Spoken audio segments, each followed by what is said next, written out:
Hayop ka!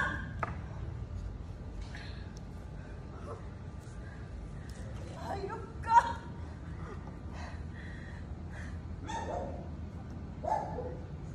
Mas hayop ka! Dahil inahas mo ang asawa ko! Marnie, Ikaw ang may kasalanan! Kasi hindi mo nagbibigay ang pangangailangan ng asawa mo! Nagtatrabaho lang ako sa ibang bansa para buhayin sila! Tapos kasalanan ko na hindi nila mapigilan ng kalibugan nila? Jude! Napakahayop mo! Dito ba? Dito! Papa! Tama na! Tama na! Tumabi kayo dyan! Papatayin ko yan!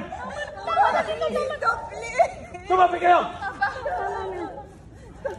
Cut!